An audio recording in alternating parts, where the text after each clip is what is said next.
Well, actually, I have to go use the restroom, so I'll be right back. Just okay, guys. Yes, we are almost there.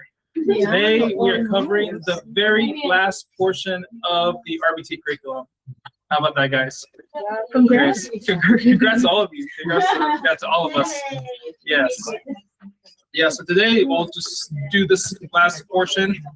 I originally was thinking of just doing this one as 1 or 2 slides, but they actually allocate an entire hour to this one section. So it's best if we just cover it all. It's more pertinent or relatable to those that would pursue the RBT certification. So I know many of you may not be looking at it right now, but later on, if you consider it, this will be applicable to you. So we'll do this today, and then tomorrow, just a bunch of review, just highlighting everything we have touched on throughout these past couple of months. Sounds good? Ready to get started? Awesome. Now, Yes. this will be the number of modules that Addison would block, 39. Yes. He still needs 39. No, like I was saying earlier, if it wasn't for Warner's getting picked up earlier, Yeah. he probably also only need 39 too. But they'll get there one day, hopefully. All right, so today's just about the RBT certification, the next couple of steps in order to get it, and then maintaining it. That's pretty much what today's about. All right, to give you guys a roadmap, again, for those who are interested in pursuing the certification, it's not just with the 40 hours that we have done together. There are just a few other steps that need to be completed before you can have the certification. So let's say we meet up again next week. You guys all have the 40 hours. What comes next? For those who want to pursue it, it would be what is referred to as a competency assessment. And this will most likely be done with the BCBA from our company, for my and Cindy's supervisor. You'll pretty much conduct it, has to be done by a BCBA. And this is essentially a checklist of all of the various skills and items that we have touched on throughout the past couple of weeks. So this will be everything from being able to take ABC data, running goals from the BIP, those sorts of things. And depending on whether or not clients are available, it can either be done in vivo with a client or role played. When I was doing the RBT competency assessment, I had my supervisor role play as a client. And at the time, I was working with younger children, most of whom were probably around the range of 5. So seeing a 40-year-old lady act like a 5-year-old was a little strange, but it got the point across. We got there. And then just to show you guys what the assessment looks like. You see, oh, this is the most current one, January 1st, 2026. So let's just put your name, and again, this is just a checklist. The BCBA puts in their hours, or not hours, initials, and then they either check whether or not it was done with a client present or if it was role played. They see collecting ABC data, if it was done with client present or if it was role played. Being able to explain what these are, again, either client or role played, and then they put their initials all throughout. Pretty straightforward. I think it usually takes about an hour to do. Examples of this. So I have a few different items from the task list. So let's take a look at what it looks like when you're practicing competency for DRA. Yeah. Sure. Differential reinforcement of alternative importance of DRA. This is where we're going to reinforce one behavior to decrease another behavior. And the problem behavior has the same function as the new behavior that we're going to reinforce, but the new behavior is a more appropriate way to get to produce the same functionality as what the problem behavior was serving. In this demonstration, I'm trying to reinforce the client to raise their hand and ask to go to the restroom as opposed to just jumping up and going. All right. Where are you going? I need to go to the bathroom. Okay, sit down. I need to go to the bathroom. Raise your hand. Ask, can I go to the bathroom? Can I go to the bathroom? That's the way to ask. Go ahead. So in this case, the client was just getting up and just going. We want to reinforce the client to raise the hand and ask to go to the restroom. He was just getting up and going because that was serving a purpose. He was getting to go to the restroom, but we're teaching, we're reinforcing the more appropriate behavior, which is raising the hand and asking to go. Yeah, pretty straightforward. I think she did a good job explaining it, so much so that I have nothing to explain further. So that's an example of DRA. What about prompting? What does prompting look like in the competency assessment?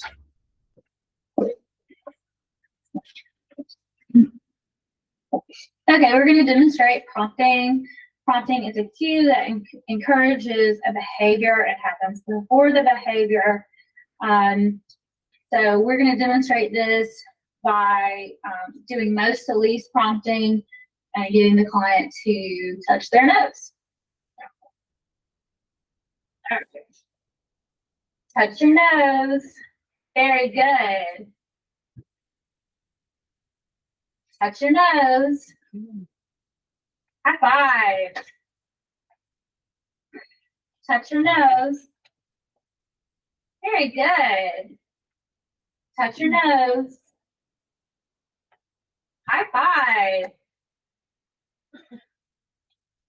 Touch your nose. Good job. Touch your nose. That's the way to do it. Double high five.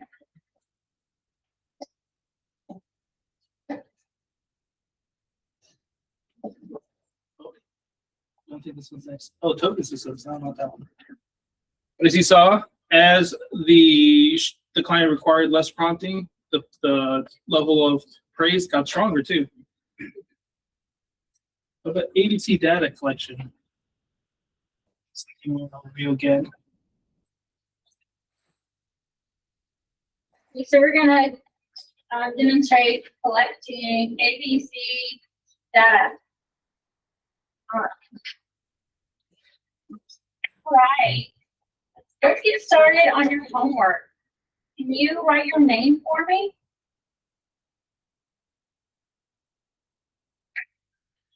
We know how, let's sit up. Can you show me how to sit nicely? Nice and tall? Good job. All right.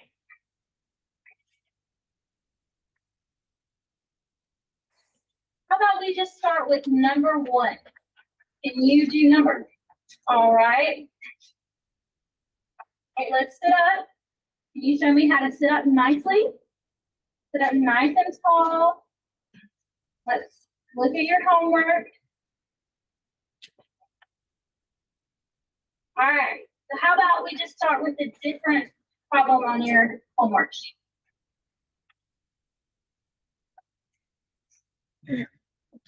Relatable.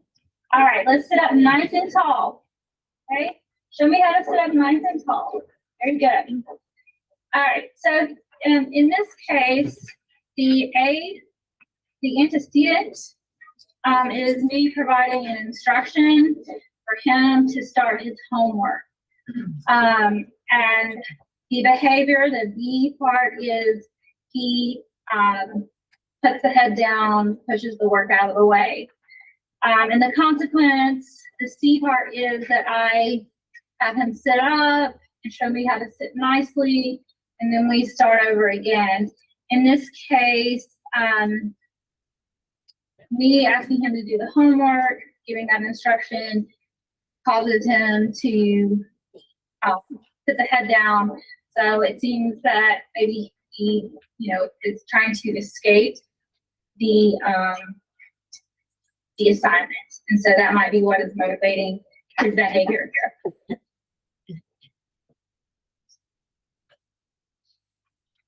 Okay, then with the last one, I think there is a portion where we have to talk about, client dignity. Yeah, again, all the things that we discussed earlier last week. So let's see what a company assessment looks like for that. As RBTs, we are expected to maintain client dignity by respecting the client and treating them how you would want to be treated. Put yourself in the shoes of the client. How would you want to be treated? Or if your loved one was in the position of the client, you would want your loved one to receive the utmost respect and proper treatment and proper care. We protect their confidentiality and their privacy by not talking about them outside of a work setting. We do not post about them on social media. We handle their documents appropriately, making sure they're only seen by the supervisor and whomever is officially, appropriate to see the documents. We support their legal rights and preferences. We do not discriminate. And if we don't know what to do, if we don't know something, then we ask for help from the supervisor. Man, it's almost like it was scripted. So but yeah, that's how a competency assessment would play out. If it involves a skill like implementing a procedure like DRA or prompting, then you model that with the client or with the supervisor. And if it involves just some sort of theoretical knowledge, like with client dignity and reporting, that is something you also would demonstrate. Good. All right, so you get through the competency assessment, no problem. You knocked it out of the park, role played, did it with a client. PCBA signs it all off. Now you have to create an account with the board, the BACB, and you have to submit some documents. In order to be an RBT, requires an equivalent to or a high school diploma, for instance, background clearance, and the submission of the 40-hour and competency assessment. Submit all that to the board, and then they essentially give you the green lights to be able to schedule the exam. And something you do want to be on the lookout for is they do audit quite frequently. If there are two things the board is good at, it is making fines so that you would have to pay them, and then auditing. They seem to be really good at those two things.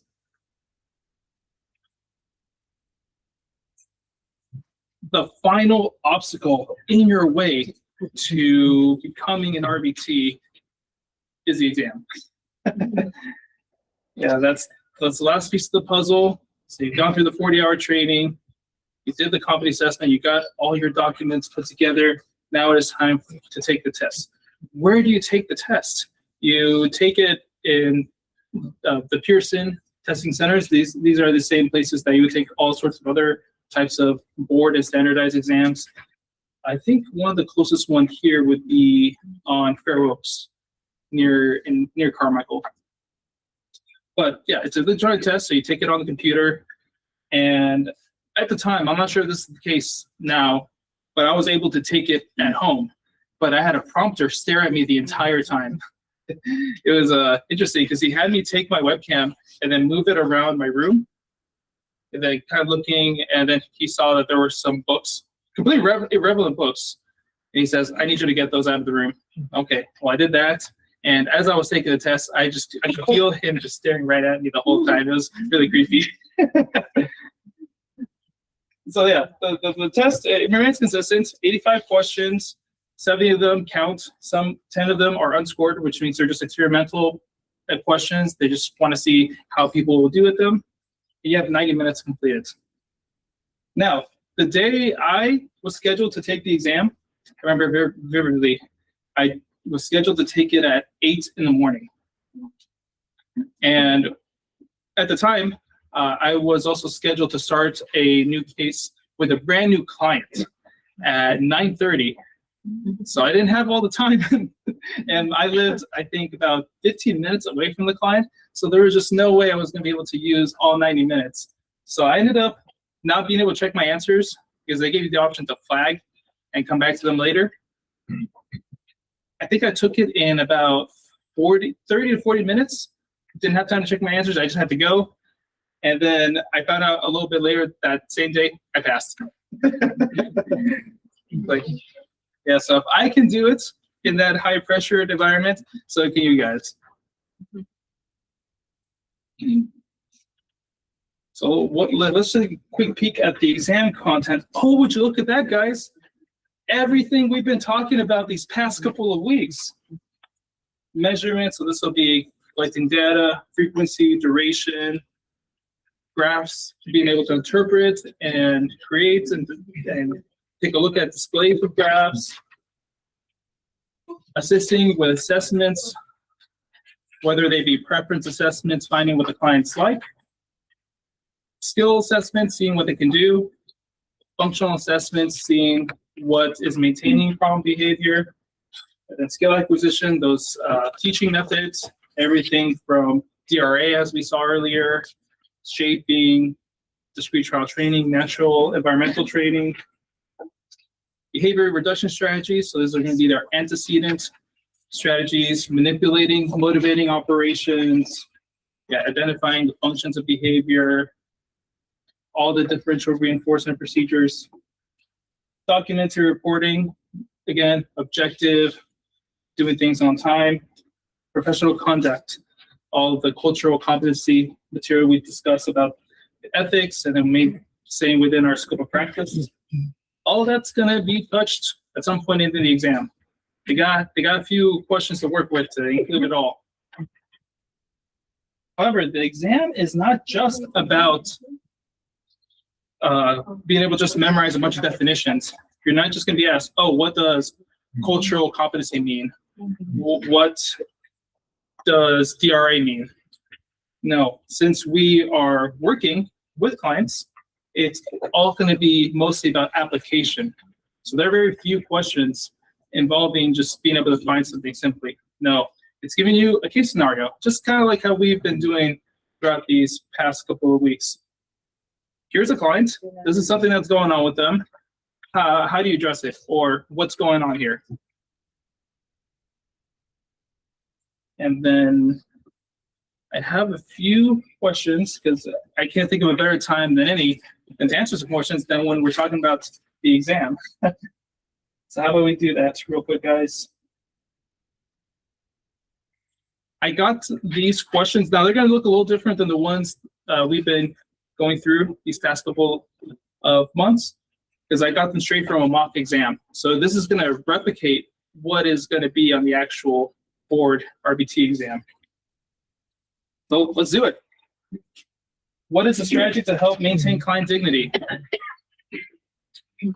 B. I'm hearing B.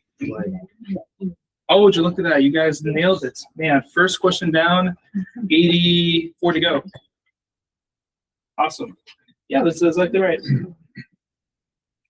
Okay. And this is where the next couple questions you're guys going to see what are the main target audiences for behavior analytic services. Children, unfortunately. But not unfortunate, but adults don't get the same love. Okay, so this is something you're going to encounter in terms of case scenarios. Tina is working with a 4-year-old client who is learning to identify colors. She presents a red card and says, "What color is this?" The client looks at the card and responds, "Red." Tina then praises the client and presents a different color card. She repeats this process with different colors throughout the session. What type of teaching strategy is Tina using here?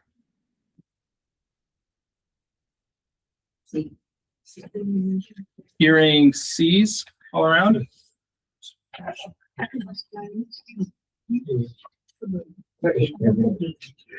A or B or C? Okay. B. Oh, A or C. Okay. Who's leaning more towards A? Show hands. Who thinks C? Okay. Let's see. Yes, discrimination training. Ultimately, when we were on discrimination training, all it means is being able to say that something's different. Oh, hey, that color red is different than that color blue. And of course, when it comes to working with adults, we tend to shy away from those basic colors and say we want to make it more functional. That's why we spend a lot of time looking at examples related to safety signs, to being able to identify people you can trust or strangers. That, yeah, be able to discriminate between people, but not unjustly, of course. All right. Alex is an RBT working with a client who has been engaging in aggressive behavior when asked to clean up his toys. He observes that the aggressive behavior decreases when the client is given a preferred item after cleaning up. Alex discusses this with his supervisor, and they decide to incorporate this reinforcement strategy into the client's behavior plan. Sounds good to me. What behavior reduction strategy is used here? Ooh, that was so quick. Yes, A, differential reinforcements. You do this other thing, you're not going to get reinforcement. You're not going to get praise or attention. You do this other thing, hey, yeah, you're going to get it. Rachel is collecting data during a session with a client who is learning to request items appropriately. She uses a tally sheet to record each time the client successfully requests an item using a verbal prompt. At the end of the session, Rachel tallies the number of correct responses and shares the data with her supervisor. Which of the following best describes the type of data collection Rachel is using? So what kind of data is she collecting? See, so she is using a tally sheet to record each time the client hearing B. It's saying B. Yes, frequency, that's right. That's exactly right. One that comes the most natural too. All right, last surprise mock question. Chris is working with a client on skill acquisition goal to improve fine motor skills. The goal is to increase the number of times the client can string beads onto a string. Chris uses prompting techniques to guide the client, but gradually reduces the level of assistance as the client begins to perform the task independently. What teaching procedure is Chris using to achieve this goal?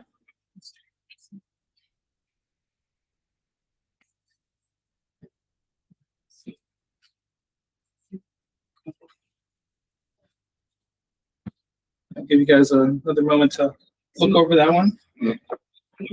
Oh, I'm starting to hear an answer, or the rumblings of an answer. I'm hearing C. C is right, yes. Prompting and then feeding. Just like in the demonstration video, as the client gets better, you reduce the level of assistance and down. Great. How's that? That's pretty much the exam, stretched out over the course of 85 questions. Good. Yes. So now you guys can get a good gauge as to what the RBT exam is requesting from us. Okay. So congratulations, you passed the exam with flying colors, got your RBT certificates. Now what? Now, just because you passed the exam one time doesn't necessarily mean you are RBT for the rest of your life. How you can just maintain the certification right then and there. No, you have to actively and consistently maintain it, which in other words saying you have to renew your certification. And on top of that, you have to receive a certain number of supervision hours that needs to be fulfilled by DCBA.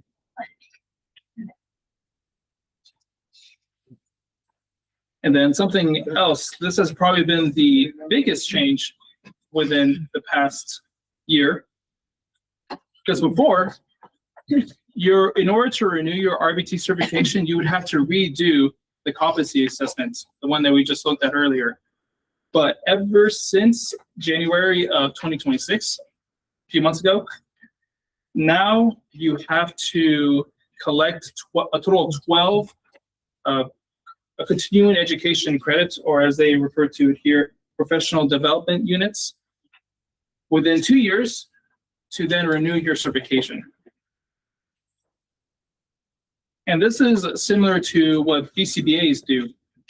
Because for BCBAs, in order to maintain their certification, there has to be, I think, 32 continuing education units, CEUs, that kind of serve the same purpose as the professional development units.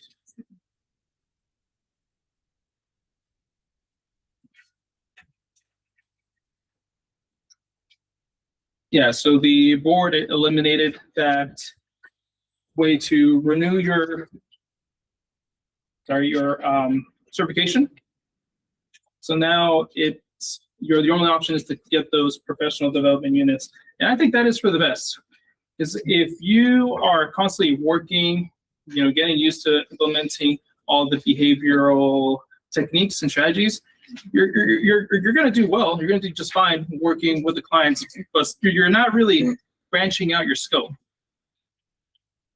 You're kind of just sticking with the same tools, and you never know when another tool or another idea, another intervention could be helpful.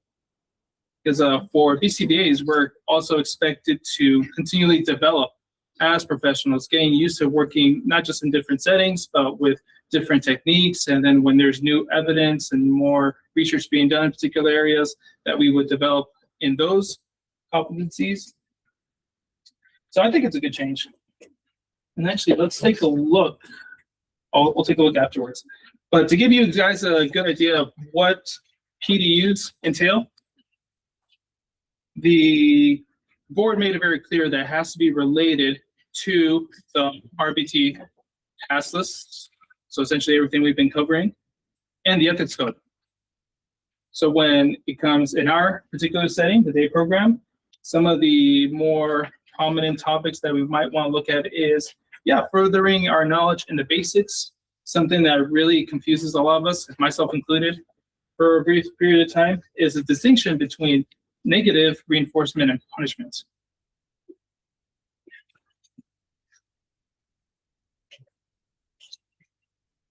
Don't worry, I'm not going to ask anybody to tell me what's the difference between negative reinforcement or punishment, unless you're feeling brave. No? Okay. Main difference is negative reinforcement is removing something in order to make the behavior increase. Punishment is either you're adding something or you're taking something away to make behavior decrease. Again, I always think that negative reinforcement, it's best to think of it as escape or avoidance. Oh, hey, that's a good idea. Best practices for communicating with care homes and clients. I like that.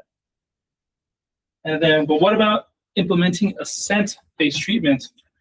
This is not just getting a client's consent to be at the program, but getting their willingness to actively participate in whatever it is scheduled. I think that sounds like a good idea. Evidence-based strategies to mitigate work-related stress. We've talked about acceptance and commitment therapy at length, because it is one of those areas of research that I'm particularly interested in. But then there are also other strategies like behavioral relaxation training that a lot of BCBAs like to use too.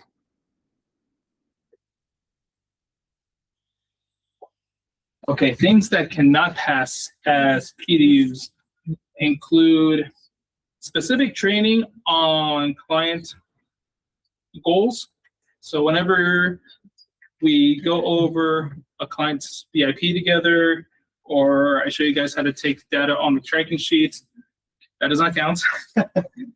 And then some of the things that you guys do with Ms. Jan, such as the CPR or the medical training, again, does not count. And simply passively learning through listening to podcasts or reading books, even if it's on a related topic, doesn't cut it. And to show you guys some examples of resources for PDs, there are already some providers that give you resources. This just went into effect, again, a few months ago. And if you need to find BCBA CEUs, I mean, the sky's the limit. You can find all sorts of stuff. But when it comes to the RBT material, it's going to be a little harder to come by given how new it is.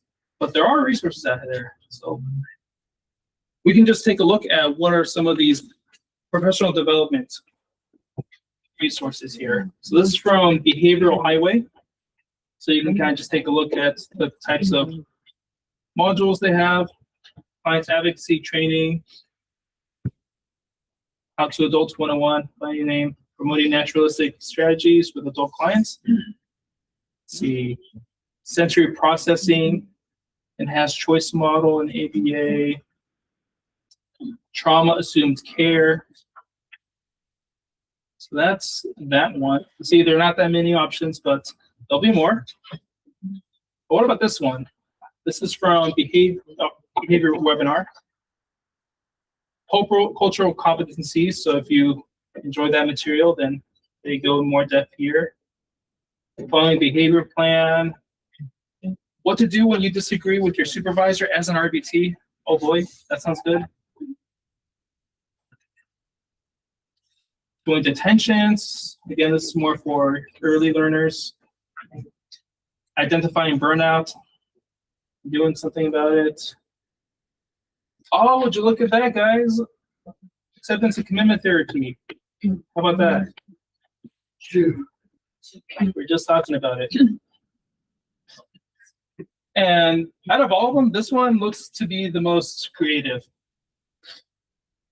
So the names for these ones actually caught my attention. This one says Netflix and data, binge-worthy data collection that actually works. And apparently this is a way to explain data collection as it relates to Netflix. Yeah, I'm not sure what that means. Yeah, TikTok psychology, why your clients can't stop stimming, understanding repetitive behavior.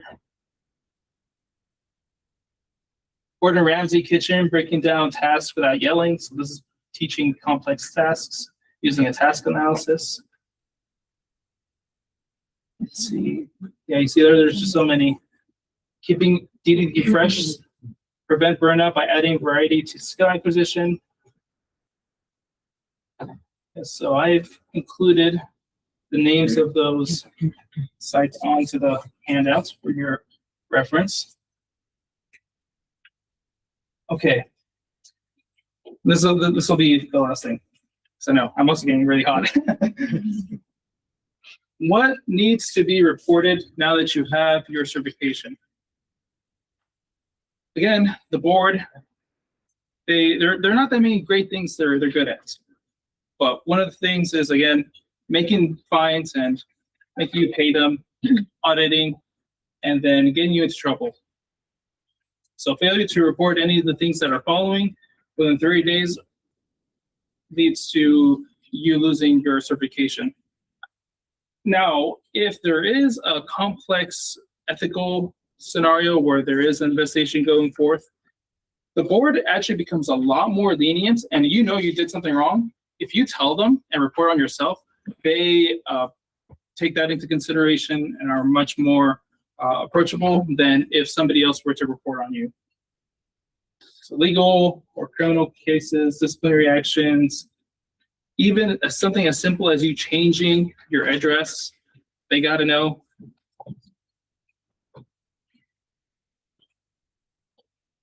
Yeah, it's really important to them that they know exactly where to send the bill to recertify your certification.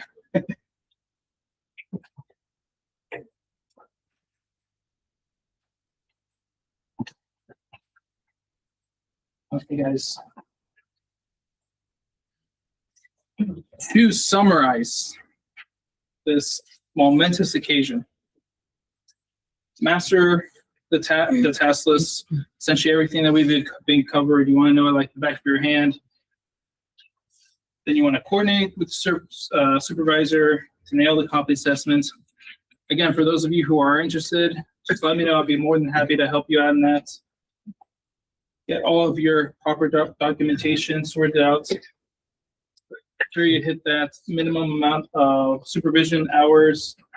And there's also, I think, 2 contact states. 12 professional development units per 2 years to maintain that certification. Again, no more redoing the competency assessments. That is old news. And just like we talked about last week, we want to be able to protect our integrity. Again, we're all professionals here. So even if we get ourselves in an unideal situation, then we want to be able to follow the proper procedures through the board to cover reports within those 30 days.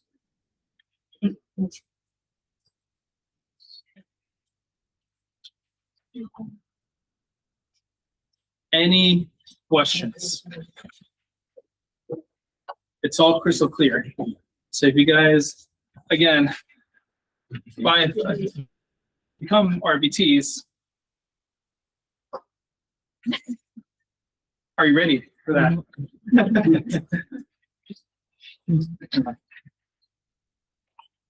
Okay. In that case, tomorrow we'll tie everything up nice with a big bow on top. We'll go over what I think is just going to be the most important things.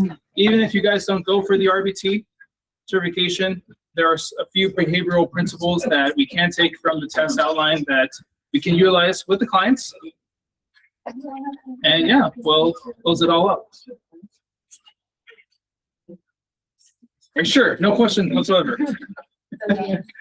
All right. In that case, I will see you guys tomorrow. Take care. Of course. Thank you.